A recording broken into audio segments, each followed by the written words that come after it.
പ്രിയപ്പെട്ട ശാലോം പ്രേക്ഷകരെ, നിത്യജീവൻ്റെ പാതയിലേക്ക് സ്വാഗതം. പലപ്പോഴും പല മനുഷ്യരുടെയും ജീവിതത്തിൽ തമ്പുരാൻ ഇടപെടുന്നത് വിവിധ മാർഗങ്ങളിലാണ്. ഇതിനോടകം പല എപ്പിസോഡുകളിലും നമ്മൾ ഓരോ വ്യക്തികളെയും കർത്താവ് ഓരോ രീതിയിൽ സ്പർശിച്ചു. ഇന്ന് നമ്മൾ കാണാൻ പോകുന്നൊരു വ്യക്തി തൻ്റെ ജീവിതത്തിൽ വളരെ ചെറുപ്പകാലം മുതൽ തന്നെ തൻ്റെ ഇഷ്ടമനുസരിച്ചും തൻ്റെ വഴിയെ തന്നെ നടന്നിരുന്ന ആൾ, ദൈവനീതി എന്താണെന്നോ ദൈവ നിയമങ്ങൾ എന്താണെന്നോ അവനൊരിക്കലും അറിഞ്ഞിരുന്നില്ല. യുവത്വത്തിലെ തന്നെ മദ്യത്തിൻ്റെയും മയക്കുമരുന്നിൻ്റെയും എന്ന മാത്രമല്ല എല്ലാ സാമൂഹ്യ തിന്മകളുടെയും അടിമയായി തീർന്നിരുന്നൊരു ചെറുപ്പക്കാരൻ. അവൻ്റെ ജീവിതത്തിൽ ഒരു മാലാഖയെപ്പോലെ ഒരു കന്യാസ്ത്രീ ഇടപെട്ടതും ആ കന്യാസ്ത്രീയിലൂടെ അവൻ യേശുക്രിസ്തുവിലേക്ക് കടന്നു വന്നതും വളരെ ക്രമാനുക്രമമായി ഇതാ കർത്താവിൻ്റെ ഒരു വലിയ ശുശ്രൂഷകനായി വഴിയോരങ്ങളിൽ കിടക്കുന്ന പാവപ്പെട്ടവർക്ക് അത്താണിയായി തീരുക മാത്രമല്ല, എവിടെ കേരളത്തിൽ എവിടെ ബ്ലഡ് ആവശ്യമുണ്ടോ അവിടെയൊക്കെ ബ്ലഡ് എത്തിക്കത്തക്ക രീതിയിൽ ഉള്ള നല്ലൊരു ഗ്രൂപ്പിന് സജ്ജമാക്കിയിരിക്കുന്ന ഒരു ചെറുപ്പക്കാരൻ. അതിനേക്കാളുപരി വിദ്യാഭ്യാസത്തിന് യാതൊരു മാർഗവുമില്ലാത്ത അനേക വ്യക്തികൾക്ക് വിദ്യാഭ്യാസത്തിന് സഹായം നൽകുന്ന, ഒപ്പം പല ആതുര ശുശ്രൂഷാലയങ്ങളിലും ഭക്ഷണം എത്തിക്കുകയും ചെയ്യുന്ന റെക്സൺ എന്ന ചെറുപ്പക്കാരൻ. അദ്ദേഹം താമസിക്കുന്നത് കൊച്ചിയിലെ മുണ്ടൻമേരി എന്ന ഇടവകയിലാണ്. ആ മുണ്ടൻമേരിയിലേക്ക്, അദ്ദേഹത്തിൻ്റെ വസതിയിലേക്ക് നമുക്കൊരുമിച്ച് പോകാം.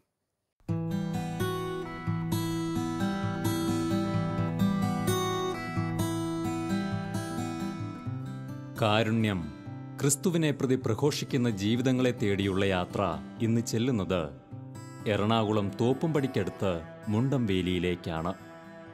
ഇത് മുണ്ടംവേലിയിലെ മദർ മേരി ആത്മീയ ശുശ്രൂഷാ സംഘം. ഹോസ്പിറ്റൽ മിനിസ്ട്രി, തെരുവിലലയുന്നവരെ കണ്ടെത്തിയുള്ള പ്രത്യേക ശുശ്രൂഷ, തെരുവിൽ ഉച്ചഭക്ഷണം, രോഗീ പരിചരണം മുതലായ അനേകം ശുശ്രൂഷകൾ ഇവർ ഈ കാലഘട്ടത്തിൽ സുവിശേഷത്തെ പ്രതി ഏറ്റെടുത്തിരിക്കുന്നു. ഇതിൻ്റെ പ്രവർത്തനങ്ങളെ ഏകോപിപ്പിക്കുന്ന റിക്സൺ എന്ന ഈ ചെറുപ്പക്കാരൻ തൻ്റെ മാനസാന്തര വഴിയിലെ ചില അനുഭവങ്ങൾ ഇന്നത്തെ എപ്പിസോഡിൽ നമ്മോട് പങ്കുവയ്ക്കുന്നു.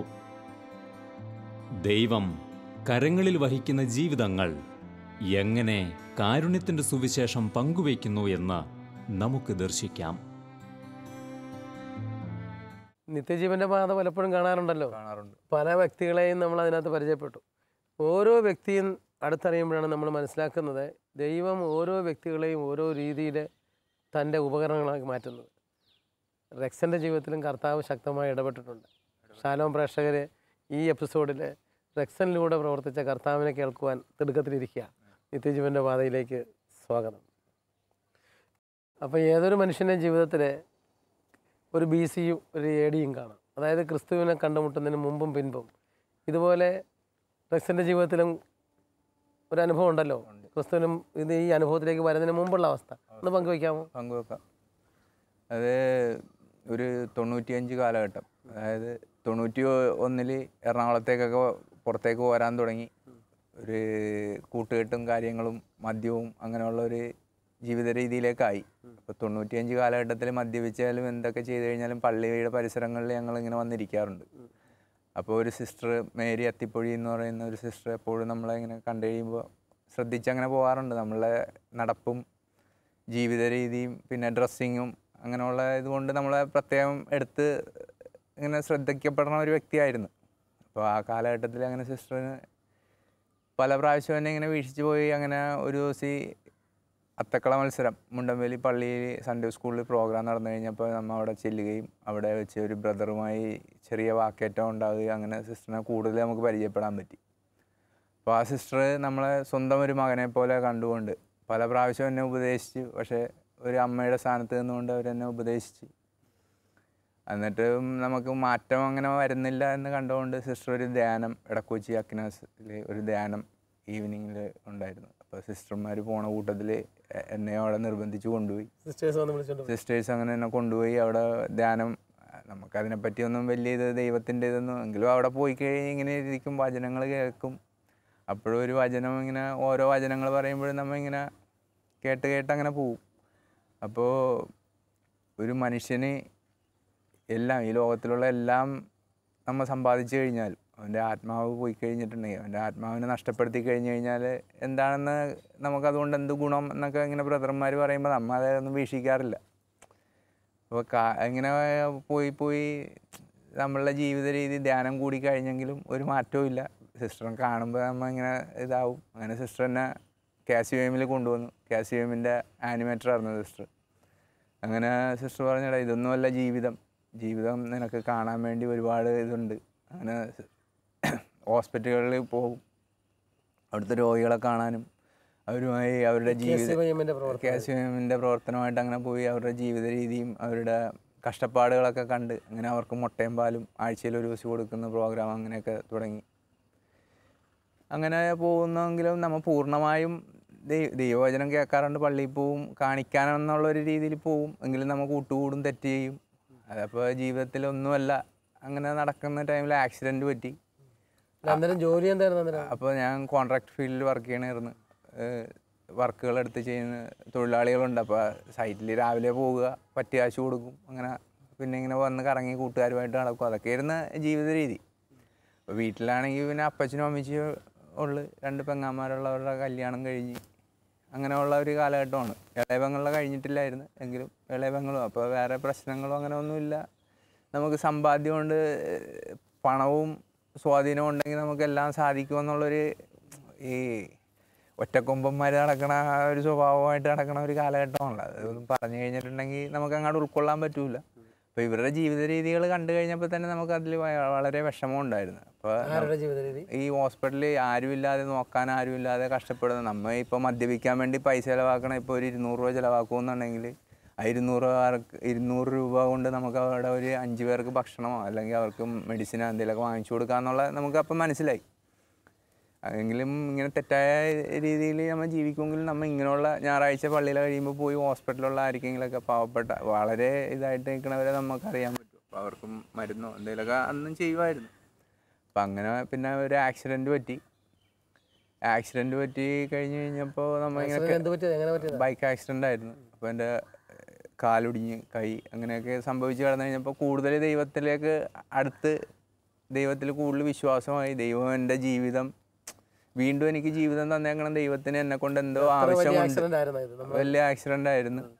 എൻ്റെ ഈ മുട്ടിൻ്റെ ചിരട്ട പൊട്ടി, പിന്നെ 10 വാരിയെല്ലുകൾ, അങ്ങനെ വാരിയെല്ലൊരു 3-4 ഇതായി. അങ്ങനെ കുറച്ച് നാൾ കിടപ്പായി. അപ്പോഴും നമ്മൾ കൂടുതൽ ദൈവത്തോട് അടുത്ത്. എങ്കിലും പിന്നെയും നമ്മൾ പുറത്തേക്ക് വന്നു കഴിഞ്ഞപ്പോൾ നമ്മുടെ സ്വഭാവത്തിന് മാറ്റം വരികയും ഇങ്ങനെയുള്ളത് ചെയ്ത് അങ്ങനെ പോയിക്കൊണ്ടിരുന്നു.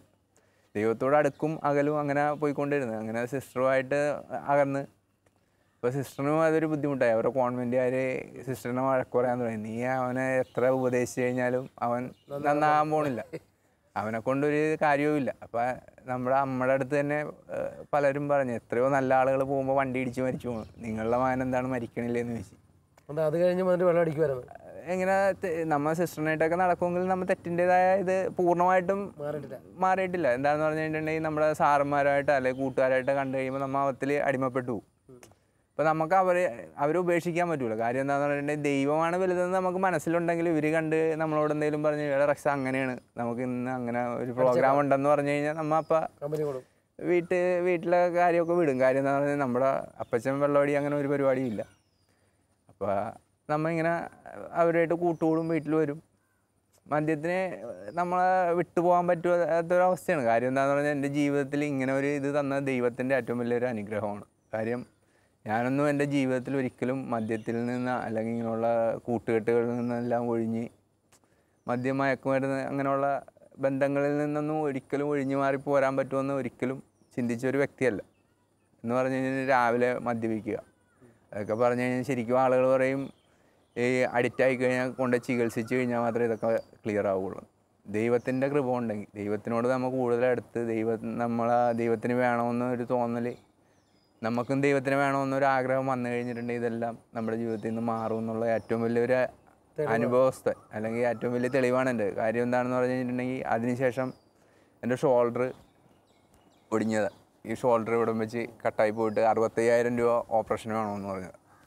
അപ്പോൾ ആ ടൈമിൽ ഇതായി കഴിഞ്ഞ് കഴിഞ്ഞപ്പോൾ ഇങ്ങനെ ഈ പള്ളുരുത്തിയിൽ അട്ടപ്പാടിയിലെ സെഹിവൻ്റെ ഒരു ധ്യാനം നടക്കുന്നുണ്ടായിരുന്നു. അപ്പോൾ അവിടെ രോഗികളിലെ നാഥൻ എന്നൊക്കെ പറഞ്ഞൊരു ബുക്ക് ഉണ്ട്. ഞാനപ്പോൾ ഹോസ്പിറ്റലാണ്. അപ്പോൾ അപ്പച്ചൻ്റെ അടുത്ത് വേറൊരു ബ്രദർ ഒരു ബുക്ക് കൊടുക്കുകയും അപ്പോൾ ഇത് വെച്ച് പ്രാർത്ഥിച്ച് കഴിഞ്ഞാൽ ക്ലിയർ ആകുമെന്നൊക്കെ പറഞ്ഞു.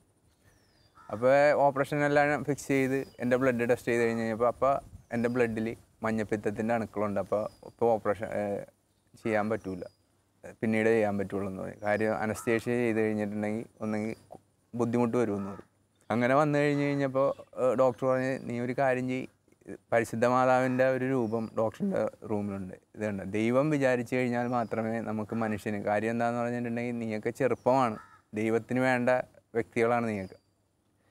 ഡോക്ടർ പറഞ്ഞ് ദൈവം വിചാരിച്ചു കഴിഞ്ഞാൽ നിനക്കിത് ഓപ്പറേഷൻ കൂടാതെ ഇത് ചെയ്യാൻ പറ്റും, ഞാൻ നിനക്ക് ബെൽറ്റൊക്കെ ഇട്ട് തരാം, നീ അതിനും ട്രീറ്റ്മെൻറ്റ് ചെയ്യും, മഞ്ഞപ്പിത്തത്തിൻ്റെ ഇതിനും മരുന്ന് കഴിക്കുക, ഇത് ചെയ്യുമെന്ന് പറഞ്ഞ് ഡോക്ടറിൻ്റെ കൈക്ക് ബെൽറ്റൊക്കെ ഇട്ട് തന്നു. വീട്ടിൽ വന്ന് 15 ദിവസം. അപ്പോൾ ഈ രോഗികളുടെ നാഥൻ്റെ ബുക്ക് അവിടെ ഇരിക്കുന്നുണ്ട്. അപ്പോൾ കൂട്ടുകാർ ഇങ്ങനെ വന്ന് ഇത് ചോദിച്ച് ഇതൊക്കെ പറഞ്ഞ് അവർ അങ്ങോട്ട് പോയി. രോഗികളുടെ നാഥൻ്റെ ബുക്ക്. അപ്പോൾ ഞാൻ ടി വി ഇങ്ങനെ വെച്ചുകൊണ്ടെന്ന് കഴിഞ്ഞ് കഴിഞ്ഞപ്പോൾ ഫിലിം വെക്കാൻ നേരത്തെ ഇങ്ങനെ വെച്ച് കഴിഞ്ഞപ്പോൾ ഷാലോം ടി വി വന്ന്. അപ്പോൾ അട്ടപ്പാടിയിലെ പ്രോഗ്രാം നടക്കണം. അപ്പോൾ അതുകൂടി കണ്ടു കഴിഞ്ഞ് കഴിഞ്ഞപ്പോൾ എനിക്ക് ഏകദേശം ഒരു മാനസാന്തരം, ദൈവത്തിൻ്റെ ഒരു ശക്തി എൻ്റെ ശരീരത്തിലേക്ക് പ്രവേശിക്കണ പോലെ എനിക്ക് തോന്നി. കാര്യം എന്താണെന്ന് പറഞ്ഞു കഴിഞ്ഞിട്ടുണ്ടെങ്കിൽ അപ്പോൾ എനിക്ക് തോന്നി ഇത് കാണാം. കുറച്ച് നേരം കണ്ടു കഴിഞ്ഞപ്പോൾ നാളെ വെളുപ്പിന് എഴുന്നേറ്റ് പള്ളിയിലേക്ക് പോവാം. അപ്പോൾ പള്ളിയിൽ ചെന്ന് കഴിയുമ്പോൾ ആളുകൾ കളിയാക്കുമല്ലോ എന്ന് എഴുതിയിട്ട് എങ്കിലും കൈ ഇതൊക്കെ ഇട്ട് വെളുപ്പിനോട്ട് പള്ളിയിൽ പോയി. 15 ദിവസമായി കഴിഞ്ഞ് കഴിഞ്ഞപ്പോൾ ഹോസ്പിറ്റലിൽ ചെന്ന് എക്സ്റേ എടുത്ത് നോക്കിക്കഴിഞ്ഞപ്പോൾ ഡോക്ടർ പറഞ്ഞു, എടോ ദൈവത്തിൻ്റെ അനുഗ്രഹമുണ്ട്, എനിക്ക് എൻ്റെ എല്ല് കൂടാൻ തുടങ്ങിയിട്ടുണ്ട്. അപ്പോൾ ദൈവത്തിനോട് ഇതായിട്ട് തന്നെ നിന്ന് കഴിഞ്ഞിട്ടുണ്ടെങ്കിൽ എല്ലാം സാധിക്കുമെന്ന്. അപ്പോൾ എനിക്ക് കൂടുതൽ ബോധ്യമായി. കാര്യം എന്താണെന്ന് പറഞ്ഞിട്ടുണ്ടെങ്കിൽ ദൈവത്തിന് എന്നെക്കൊണ്ട് എന്തോ ആവശ്യമുണ്ട്. അല്ലെന്നാണെങ്കിൽ കാര്യം എന്താണെന്ന് പറഞ്ഞിട്ടുണ്ടെങ്കിൽ ഇപ്പോൾ ഈ ഇങ്ങനെ ഒരു 65,000 രൂപ വേണം, അല്ലെങ്കിൽ ഇത്ര രൂപ വേണം, ഓപ്പറേഷൻ ചെയ്യണോ, അതാണ് ഇതാണെന്നൊക്കെ പറഞ്ഞൊരു ഇതും ഓപ്പറേഷനൊന്നും കൂടാതെ ദൈവം ഇങ്ങനെ സാധിച്ചു തന്നു. അപ്പോഴും ദൈവത്തിന് നമ്മൾ ആവശ്യമുള്ളതുകൊണ്ടാണെന്നുള്ളൊരു ബോധ്യം വന്ന്.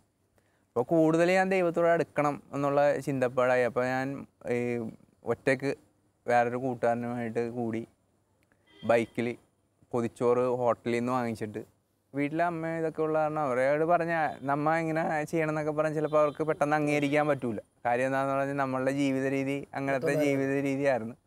അപ്പോൾ അവർക്കൊരു ബുദ്ധിമുട്ടായിട്ട് നമ്മൾ ഒരിക്കലും വരരുത്. അല്ലെങ്കിൽ തന്നെ നാട്ടുകാരിങ്ങനെയൊക്കെ പറഞ്ഞ് ഇതൊക്കെ അവർക്ക് ആയ വിഷമമാണ്. ഒരു മകനുള്ള ഒരു മകൻ ഇങ്ങനെ തലതെറിച്ച് പോയി കഴിയുമ്പോൾ എല്ലാവർക്കും വിഷമമുണ്ടാവും. അപ്പോൾ ഭക്ഷണം കൊടുക്കാൻ തുടങ്ങി. അത് ഇങ്ങനെ എൻ്റെ ഒരു സുഹൃത്തുമായിട്ട് പങ്കുവെച്ച് കഴിഞ്ഞപ്പോൾ സുഹൃത്ത് പറഞ്ഞു, എങ്കിൽ ഒരു കാര്യം ചെയ്യും, നമുക്കത് ഇത്തിരി കൂടി ഇതായിട്ട് കൊടുക്കാം.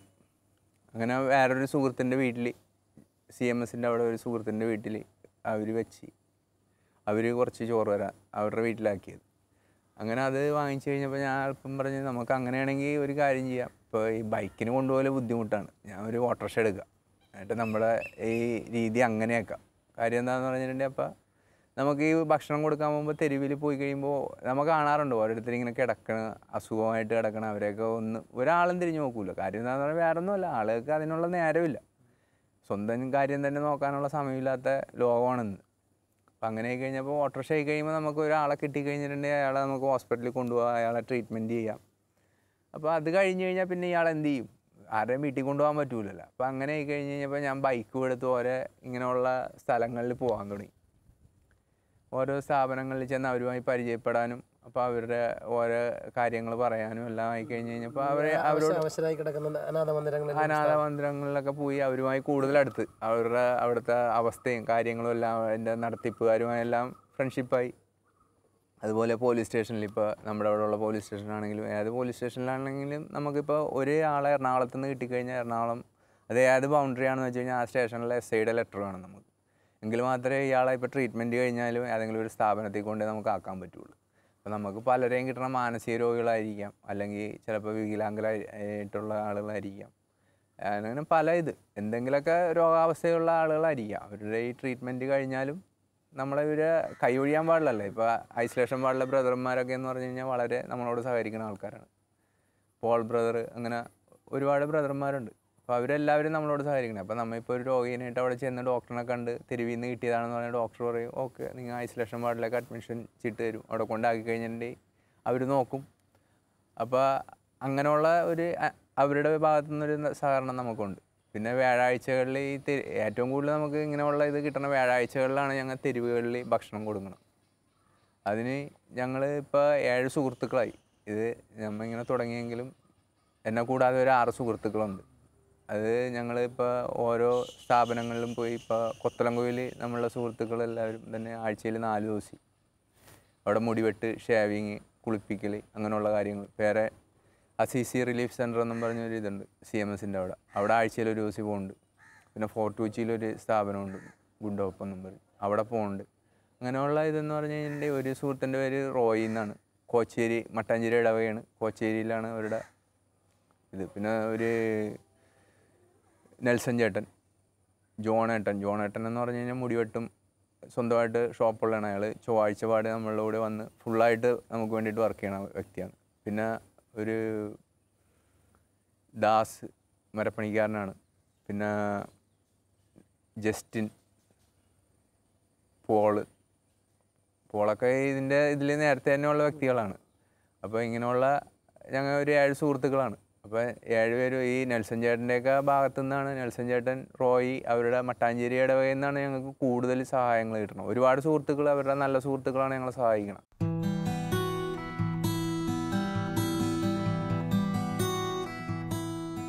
കൂട്ടായ്മയുടെ സുഗന്ധം ഈ വ്യക്തികളെ നമ്മുടെ കർത്താവിൻ്റെ വയലിൽ സജീവരാക്കുന്നു. വ്യാഴാഴ്ചകളിൽ രാവിലെ ഉണർന്ന് ചോറും കറികളും ഉണ്ടാക്കി എറണാകുളം നഗരത്തിൻ്റെ തെരുവുമക്കൾക്ക് നൽകാനായി ഇവർ യാത്രയാകുന്നു. എറണാകുളം ഹൈക്കോർട്ട് ജംഗ്ഷനിലും പരിസരങ്ങളിലും ഞങ്ങൾ കണ്ട ഈ കാഴ്ച നഗരത്തിൻ്റെ ആഡംബരങ്ങളിൽ നിന്നും അല്പം വ്യത്യസ്തമായിരുന്നു. സുവിശേഷം അവരിനു മുൻപിൽ അപ്പമായി മാറുന്നതിൻ്റെ വർണ്ണക്കാഴ്ചകൾ.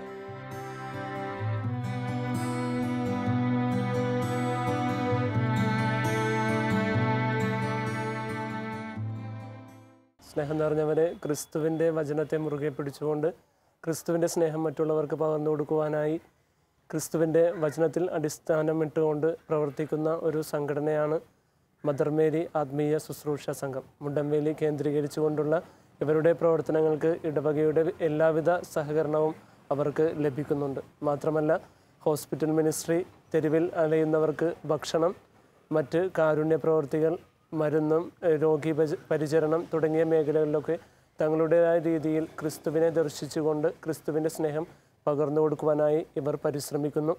പ്രത്യേകിച്ച് ഇന്നത്തെ യുവാക്കൾക്ക് നല്ലൊരു മാതൃക കാണിച്ചു കൊടുക്കുവാനും ഒത്തിരി യുവാക്കളെ ഇതിലേക്ക് അടുപ്പിക്കുവാനുമായി ഇവരുടെ പ്രവർത്തനത്തിന് സാധിക്കുന്നുണ്ട്. ഇടവകയുടെ പേരിലുള്ള ആശംസയും അതുപോലെ തന്നെ ഹൃദയം നിറഞ്ഞ അഭിനന്ദനവും ഇവർക്ക് പ്രത്യേകം അറിയിക്കുകയാണ്. എൻ്റെ എളിയ സഹോദരരിൽ ആർക്കെങ്കിലും നിങ്ങൾ സഹായം ചെയ്തപ്പോഴെല്ലാം എനിക്ക് തന്നെയാണ് നിങ്ങൾ ചെയ്തതെന്ന ദിവ്യനാഥൻ്റെ വാക്കുകൾ ധ്യാനിച്ചുകൊണ്ട് മുണ്ടംവേലിയിലും മറ്റ് സമീപ പ്രദേശങ്ങളിലുമുള്ള 7 യുവാക്കളടങ്ങുന്ന മദർ മേരി ശുശ്രൂഷ സമൂഹം ഇന്ന് മുണ്ടംവേലിയിലെയും മറ്റ് ചുറ്റുപാടുമുള്ള പ്രദേശങ്ങളിലും മറ്റുള്ളവരാൽ അവഗണിക്കപ്പെടുകയും വേദനിക്കപ്പെടുകയും ചെയ്തുകൊണ്ടിരിക്കുന്ന ഒത്തിരി മനുഷ്യമക്കൾക്ക് അത്താണിയായി മാറിക്കൊണ്ടിരിക്കുകയാണ്. ഞങ്ങൾ അസീസി കോൺവെൻറ്റിലെ സിസ്റ്റേഴ്സ് എപ്പോഴും ഇവർക്ക് വേണ്ടി പ്രാർത്ഥിക്കുകയും ഇവർക്ക് ആവശ്യമുള്ള സഹായ സഹകരണങ്ങൾ നൽകാൻ എന്നും സന്നദ്ധരായി ഇവരോടൊപ്പമുണ്ട്. അപ്പോൾ ഇത് കൂടാതെ മറ്റെന്തൊക്കെ ചെയ്യുന്നുണ്ട്? ഇപ്പോഴും ഞങ്ങൾ ചെയ്യണമെന്ന് പറഞ്ഞു കഴിഞ്ഞാൽ തീരെ സാമ്പത്തികമായിട്ടില്ലാത്ത രോഗാവസ്ഥയിലുള്ളവർ, അതായത് പല രോഗാവസ്ഥയിൽ വീടുകളിൽ കഴിയുന്ന ആളുകളുണ്ട്. അവർക്ക് മെഡിസിൻ, അതായത് നല്ല മനസ്സുള്ള ഒരുപാട് സുഹൃത്തുക്കളുണ്ട്. അവരുടെ കയ്യിൽ അവരാണ് നമുക്ക് മെഡിസിനും കാര്യങ്ങളൊക്കെ ചെയ്തു തരുന്നത്. ആ മെഡിസിൻ സപ്ലൈ ചെയ്യുന്നുണ്ട്. പിന്നെ ഡ്രസ്സ് കളക്ട് ചെയ്തിട്ട് ഓരോ അനാഥാലയങ്ങൾ, അതായത് ഇപ്പോൾ IMSൻ്റെയും അങ്ങനെയുള്ള മാനസിക രോഗികളായിട്ട് കഴിയുന്ന ഒരുപാട് സ്ഥാപനങ്ങളുണ്ട്. അവർക്കൊക്കെ എന്ന് പറഞ്ഞു കഴിഞ്ഞാൽ കൂടുതലും ഈ ഡ്രസ്സിൻ്റെ ആവശ്യമുണ്ട്. മാനസിക രോഗികളായി കഴിയുമ്പോൾ അത് ഉപയോഗിച്ച് കഴിഞ്ഞാൽ പിന്നെ അത് ഉപയോഗിക്കാൻ പറ്റില്ല. അങ്ങനെയുള്ള കാര്യങ്ങൾ. പിന്നെ തെരുവിൽ നിന്ന് ഈ വ്യാഴാഴ്ച ഞങ്ങൾ തോപ്പുംപടി മുതൽ എറണാകുളം ഹൈക്കോർട്ട്, അതുപോലെ തന്നെ jetty, south railway station, bus stand, അങ്ങനെയുള്ള സ്ഥലങ്ങളിലെല്ലാം പൊതി ഭക്ഷണം വിതരണം ചെയ്യുന്നുണ്ട്. ഓട്ടോറിക്ഷ അല്ലെങ്കിൽ ഞങ്ങൾക്കൊരു വണ്ടിയുണ്ട്. അപ്പോൾ ആ വണ്ടിയിൽ ഞങ്ങൾ സപ്ലൈ ചെയ്യുന്നുണ്ട്. അതായത് നല്ല ഒരുപാട് ആളുകൾ തരുന്ന പൊതിച്ചോറുകളാണ് ഞങ്ങൾ ഇതിന് വേണ്ടിയിട്ട് ഈ ഉപയോഗിക്കുന്നത്. വണ്ടി എങ്ങനെ കിട്ടി? നിങ്ങൾ സ്വന്തമാണോ അതാ? വണ്ടി ഞാനും ഒരു സുഹൃത്തും കൂടി എടുത്തേക്കണ വണ്ടിയാണ്. പിന്നെ ഓട്ടോ എൻ്റെ സ്വന്തം ഓട്ടോറിക്ഷയാണ്. അപ്പോൾ ഏതെങ്കിലും ഒരു വണ്ടിയുമായാണ് ഞങ്ങൾ പോകുന്നത്. ഇപ്പോൾ വണ്ടി ഇല്ലെന്നാണെങ്കിൽ ഞങ്ങൾ പുറത്തുനിന്ന് വണ്ടി വാടകയ്ക്ക് വിളിച്ചിട്ടാണ് ഞങ്ങൾ ചെയ്യുന്നത്. അപ്പോൾ ഈ ഭക്ഷണപ്പൊതിയുമായി പോകുമ്പോഴാണ് ഞങ്ങൾക്ക് കൂടുതലും തെരുവിൽ നിന്നും ഓരോ സഹോദരങ്ങളെ കിട്ടുന്നത്. അവർ ഏതവസ്ഥയിലാണെങ്കിലും നമ്മൾ സ്വീകരിക്കും. ദൈവത്തെ പ്രതി നമ്മൾ ദൈവത്തിൻ്റെ തുല്യമായ ഒരിത് കണ്ടുകൊണ്ട് അവരെ നമ്മൾ സ്വീകരിച്ച് അവർക്ക് വേണ്ടുന്ന എല്ലാം ചെയ്ത് അവരെ ചികിത്സിക്കേണ്ടതാണെങ്കിൽ ചികിത്സിച്ച് അവരെ ഹോസ്പിറ്റലിൽ നിന്ന് നമ്മൾ തന്നെ അവരെ ഇപ്പോൾ ഐസൊലേഷൻ വാർഡിൽ അഡ്മിറ്റ് ചെയ്ത് അവിടുത്തെ ചികിത്സ കഴിഞ്ഞ് കഴിയുമ്പോൾ അവരെ എവിടെ ആക്കണം എന്നുള്ള ഇത്, ഇപ്പോൾ മാനസിക രോഗമാണെങ്കിൽ അതിന് പറ്റിയ സ്ഥാപനങ്ങൾ, അങ്ങനെയുള്ള സ്ഥാപനങ്ങൾ കണ്ടുപിടിച്ച് അവരുമായി സംസാരിച്ച് പോലീസ് സ്റ്റേഷനിലെ സഹായത്തോടു കൂടി നമ്മൾ അവരെ അങ്ങനെ ആക്കുകയാണ് ചെയ്യാറ്. പിന്നെ അതുകൂടാതെ ബ്ലഡ് ഡൊണേഷൻ, ബ്ലഡിൻ്റെ പരിപാടിയുണ്ട്. ഇപ്പോൾ ആർക്കെങ്കിലും ബ്ലഡ്, ഇന്ന് ഏറ്റവും കൂടുതൽ ആക്സിഡൻറ്റും ഓപ്പറേഷൻ അങ്ങനെയുള്ള കാര്യങ്ങൾക്ക് ബ്ലഡ് എപ്പോൾ വേണമെങ്കിലും ആവശ്യമാണ്. അപ്പോൾ ഞങ്ങൾ അതിനൊരു ഗ്രൂപ്പുണ്ട്. ഇപ്പോൾ ബ്ലഡ് ആർക്ക് വേണമെങ്കിലും കേരളത്തിൽ എവിടെ വേണമെങ്കിലും ഞങ്ങൾ ബ്ലഡ് എത്തിച്ചു കൊടുക്കാനുള്ള ഇത് IMA സഹകരിച്ചുകൊണ്ട് നമ്മൾ ചെയ്യുന്നുണ്ട്. അപ്പോൾ അതുകൂടാതെ പിന്നെ ഈ ഓരോ സ്ഥാപനങ്ങൾക്കും ഇതേപോലുള്ള സ്ഥാപനങ്ങൾക്ക് ഞായറാഴ്ചകളിലുള്ള ബ്രേക്ക്ഫാസ്റ്റ്, ബ്രെഡ്, ഇറച്ചി, കടല അല്ലെങ്കിൽ ഗ്രീൻ പീസ് അങ്ങനെയുള്ള ഇത് സപ്ലൈ ചെയ്യുന്നുണ്ട്. ഹൈക്കോടതിയിലെ അവസ്ഥയാണ് ഏറ്റവും വലിയ അവസ്ഥ. നമ്മൾ ഇതിന് മാത്രം ആളുകൾ ഒരു നേരത്തെ ആഹാരത്തിന് വേണ്ടിയിട്ട് ഇങ്ങനെ ബുദ്ധിമുട്ടുണ്ടോ എന്ന് അറിയണമെന്നാണെങ്കിൽ നമ്മൾ ഒന്ന് ശരിക്കും ഇങ്ങനെ തെരുവിലേക്ക് ഇറങ്ങിക്കഴിഞ്ഞു. ഇപ്പോൾ നമ്മളൊക്കെ ചെയ്യുന്നത് കാണുന്ന വ്യക്തികൾ ഒരു ദിവസമെങ്കിലും അവരൊരു 5 പതി ചോറുമായി ഇറങ്ങിക്കഴിഞ്ഞാൽ അവർക്ക് അറിയാൻ പറ്റും ഒരു മനുഷ്യൻ്റെ വിശപ്പ്. അപ്പോൾ നമ്മളോട് പലരും ചോദിക്കും, നിങ്ങൾ എന്തിനാണ് ഈ മദ്യപിക്കണവനും അല്ലെങ്കിൽ മയക്കുമരുന്നിന് അടിമയായ ഒരു വ്യക്തിക്ക് എന്തിനും ഫുഡ് കൊടുക്കണം, എന്തിനും ഭക്ഷണം കൊടുക്കണം? ഈ പറയുന്ന ഒരു വ്യക്തിയും ഒരിക്കലും ചിന്തിക്കണില്ല ആ ഒരു വ്യക്തി ജനിച്ചപ്പോൾ അവൻ ഒരു മയക്കുമരുന്നിന് അല്ലെങ്കിൽ മദ്യത്തിന് അടിമയായിരുന്നില്ല. ഒരു വ്യക്തിയും അങ്ങനെ ആയിക്കൊണ്ട് ജനിക്കണില്ല. ജനിച്ച് അവൻ വളർന്ന സാഹചര്യം അവന് ഏതെങ്കിലും ഒന്നെങ്കിൽ വെറും ഒരു സന്തോഷത്തിന് വേണ്ടി തുടങ്ങണമായിരിക്കും, അല്ലെങ്കിൽ അവൻ്റെ ദുഃഖം മാറ്റാൻ തുടങ്ങണമായിരിക്കും. പിന്നെ അവൻ അതിന് അഡിക്റ്റായിപ്പോയി. ഒരു മനുഷ്യൻ്റെ ഇതെന്ന് പറഞ്ഞു കഴിഞ്ഞിട്ടുണ്ടെങ്കിൽ മദ്യത്തിനോ മയക്കുമരുന്നിനോ എല്ലാം അടിമയായ വ്യക്തികൾ. ഇപ്പോൾ ഞാനത് ഉപയോഗിച്ച ഒരു വ്യക്തിയായതാണെന്ന് എനിക്കറിയാം. കാര്യം സാമ്പത്തികമായി പൈസ നമ്മുടെ കയ്യിൽ ആദ്യം വന്ന ഭക്ഷണമല്ല നമ്മൾ വാങ്ങിക്കാറ്. ഫസ്റ്റ് തന്നെ മദ്യമാണ് വേണ്ടെങ്കിൽ മദ്യം, മയക്കുമരുന്നാണ് വേണ്ടെങ്കിൽ മയക്കുമരുന്ന്, ഇത് വാങ്ങിച്ചിട്ട് അതേ ഉപയോഗിക്കുകയുള്ളൂ. അപ്പോൾ ഒരു 2 ദിവസം ഒരു വ്യക്തി ഭക്ഷണം കഴിക്കാതെ ശരീരം കുളിക്കാതെ ഇതായി കഴിയുമ്പോൾ അവൻ്റെ മനസ്സും അതുപോലെ തന്നെ ആവുമെന്നാണ് ഞാൻ വിശ്വസിക്കുന്നത്. കാര്യം എന്താണെന്ന് പറഞ്ഞിട്ടുണ്ടെങ്കിൽ ദൈവം മനുഷ്യൻ്റെ ശരീരത്തിലേക്ക് കൊടുത്തേക്കുന്ന ആത്മാവ് ദൈവം കൊടുത്ത ആത്മാവാണ്. അത് ദൈവം തിരിച്ചെടുക്കുന്ന ടൈമിൽ മാത്രമേ ആത്മാവിനെ നഷ്ടപ്പെടുത്താൻ നമ്മൾ പാടുള്ളൂ. അല്ലാതെ സത്യം പറഞ്ഞു കഴിഞ്ഞിട്ടുണ്ടെങ്കിൽ ഇന്നത്തെ സമൂഹം എന്താണെന്ന് പറഞ്ഞു കഴിഞ്ഞാൽ ഒരു മനുഷ്യൻ ഈ ചെളിയായ ഡ്രസ്സോടെ ഇതൊക്കെ നടക്കുമ്പോൾ ഇങ്ങനെ ചിന്തിക്കണമെന്നില്ല. ഇപ്പോൾ ഞാൻ ചിന്തിക്കണമെന്ന പോലെ മറ്റുള്ളവർ ചിന്തിക്കണമെന്നില്ല. മറ്റുള്ളവർ പറയാറുണ്ട് നിനക്ക് തലക്ക് വട്ടാണെന്ന് പറയാറുണ്ട്. അത് നമ്മൾ കാണുന്ന അവരിലുള്ള വിലയേറിയ ആത്മാവിനെയാണ് കാണണം. കാരണം എന്താണെന്ന് പറഞ്ഞാൽ 2 ദിവസം കുളിക്കാതെയും ഡ്രസ്സ് അലക്കാതെയും അതായത് പല്ല് തേക്കാതെയൊക്കെ നടന്നു കഴിയുമ്പോൾ അവൻ്റെ ശരീരത്തിലുള്ള അഴുക്ക് പോലെ തന്നെയാണ് അവൻ്റെ മനസ്സും അവൻ്റെ ആത്മാവും ക്ഷയിക്കാൻ തുടങ്ങും. കാരണം എന്താണെന്ന് പറഞ്ഞു കഴിഞ്ഞിട്ടുണ്ടെങ്കിൽ അവൻ്റെ ശരീരത്തിന് അതിനുള്ള ബലമില്ല, ഭക്ഷണമില്ല. അവൻ്റെ ശരീരം ശോഷിക്കുന്നതനുസരിച്ച് അവൻ്റെ ആത്മാവും അതുപോലെ ശോഷിച്ചു തുടങ്ങും. ആത്മാവിന് തെറ്റായ അവൻ്റെ ശരീരത്തിൽ നിന്ന് പോകണം എന്നുള്ള ഒരു തെറ്റായ പ്രവണത കടന്നുകൂടാൻ തുടങ്ങും. പിന്നീട് അവൻ്റെ ആത്മാവ് അത് വെറുതെ വേസ്റ്റായി നശിച്ചു പോവുകയാണ്. അപ്പോൾ അങ്ങനെയുള്ള ഒരു വ്യക്തിയെ നമുക്ക് കണ്ടു കഴിഞ്ഞിട്ടുണ്ടെങ്കിൽ അവന് ഭക്ഷണം 2 പൊതി ചോറ് അവന് കൊടുത്തു കഴിഞ്ഞാൽ അവന് ഭക്ഷണം കഴിച്ചു കഴിയുമ്പോൾ അവനോട് നമുക്ക് പറയാം, സുഹൃത്തെ താൻ ഒന്ന് നമ്മളോട് സഹകരിക്കും. നമുക്ക് ചോദിക്കാം ആ വ്യക്തിയോട്, എന്താണ് ചേട്ടൻ്റെ പ്രശ്നം, ചേട്ടൻ എന്തുകൊണ്ടാണ് ഇങ്ങനെ നടക്കുന്നത്, അവർക്ക് വേണ്ടുന്ന സഹായങ്ങൾ. കാര്യം എന്താണെന്ന് പറഞ്ഞാൽ ഒരു മനുഷ്യൻ ഒരു ചികിത്സയാണ് വേണ്ടെങ്കിൽ അവരേക്ക് ചികിത്സിക്കാനുള്ള സൗകര്യം. എന്താ പറഞ്ഞു കഴിഞ്ഞിട്ടുണ്ടെങ്കിൽ സാമ്പത്തികമായിട്ട് നമ്മളുടെ കയ്യിലൊന്നും ഉണ്ടായിട്ടല്ല, ദൈവം നമുക്ക് അതിനായിട്ടുള്ള അവസരങ്ങൾ, നല്ല വ്യക്തികളായ ഒരുപാട് ആൾക്കാരെ നമുക്ക് കാണിച്ചു തരുന്നു. നമ്മളുടെ ഈ അവസ്ഥ അറിഞ്ഞു കഴിയുമ്പോൾ ആളുകൾ നമ്മളെ സഹായിക്കുന്നു.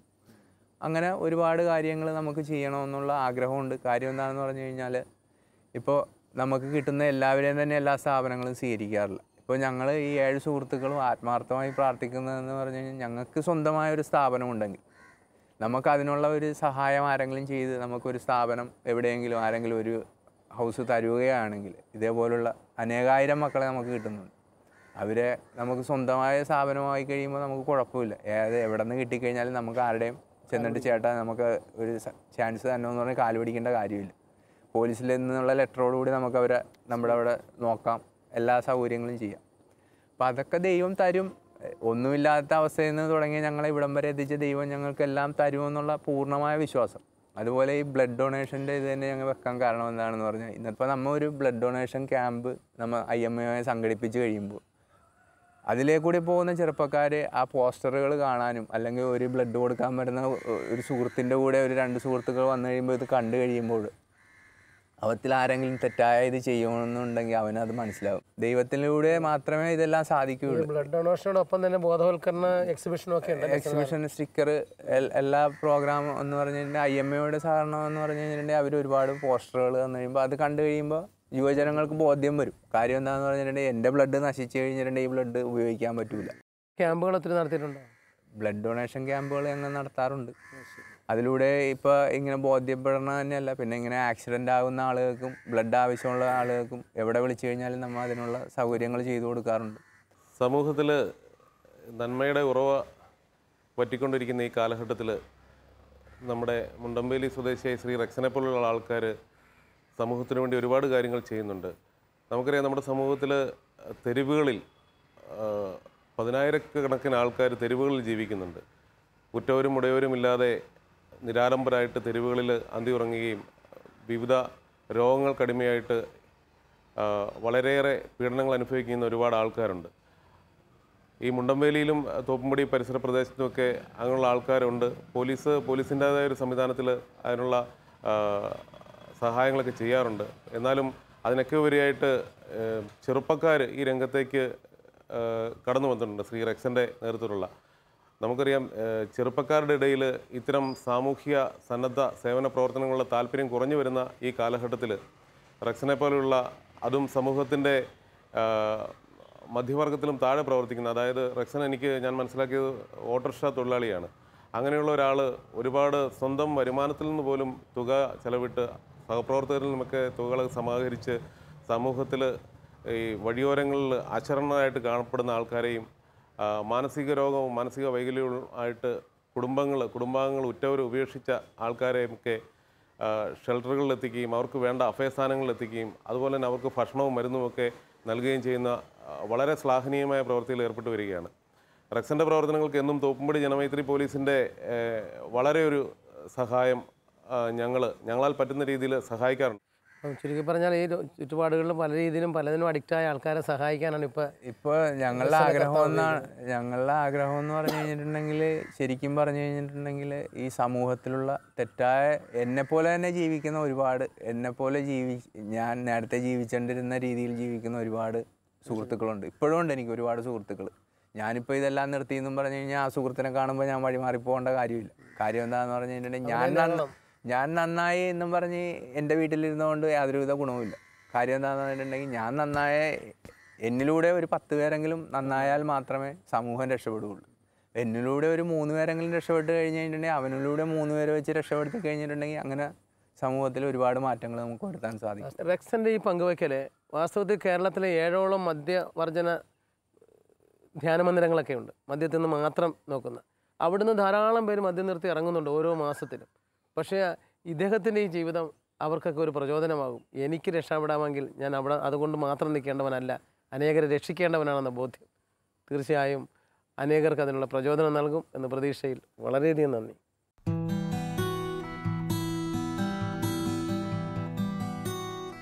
കുടുംബ പ്രാർത്ഥനയുടെ വിശുദ്ധിയും സ്നേഹവും ഇവരെ ഈ ശുശ്രൂഷാ ജീവിതത്തിൽ ബലപ്പെടുത്തുന്നു. കർത്താവിൻ്റെ കരസ്പർശനം ലഭിച്ച വ്യക്തികൾ ചുറ്റുമുള്ള സാഹചര്യങ്ങളൊന്നും നോക്കാതെ ആ സ്നേഹം പങ്കുവയ്ക്കുവാൻ തയ്യാറാവുന്നതിൻ്റെ അനുഭവങ്ങൾ നമുക്കും മാതൃകയാക്കാം. വരൂ, കർത്താവിൻ്റെ വയലേലകൾ ഇതാ വിളഞ്ഞു പാകമായിരിക്കുന്നു. കൊയ്തെടുക്കുവാൻ ശുശ്രൂഷകരായ നമുക്ക് ഈ വയലേലകളിലേക്ക് യാത്രയാവാം.